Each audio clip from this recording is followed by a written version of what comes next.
ઓમ પરબ્રહ્મણે નમઃ.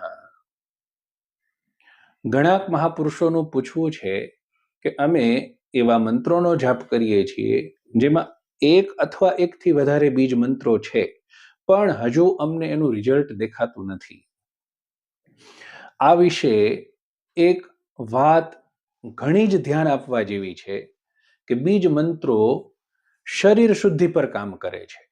સૌથી પહેલા આપણા ત્યાં અર્થાત હિન્દુ સંસ્કૃતિમાં અષ્ટાંગ યોગ શીખવાડાતો હતો. અષ્ટાંગ યોગ શેના માટે છે? એને આત્મા સાથે કોઈ લેવા દેવા નથી, પરંતુ જ્યાં સુધી શરીર શુદ્ધ નહીં થાય, શરીરની આંતરિક રચનાઓ શુદ્ધ નહીં થાય, ત્યાં સુધી એ જે શક્તિઓ છે, મંત્ર શક્તિઓ છે, એ સારી રીતે તમારામાં ખીલી નહીં શકે.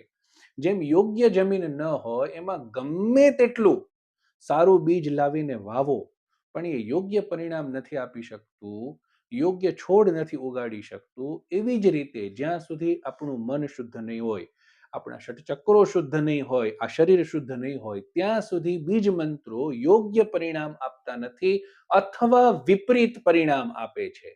વિપરીત પરિણામ એટલા માટે આપે છે કે એ જે શક્તિઓ છે એ ક્રોસ થાય છે. જ્યારે શરીર શુદ્ધ છે, મન શુદ્ધ છે, ચક્રો શુદ્ધ છે, ત્યારે એને ઉર્જા મળે છે.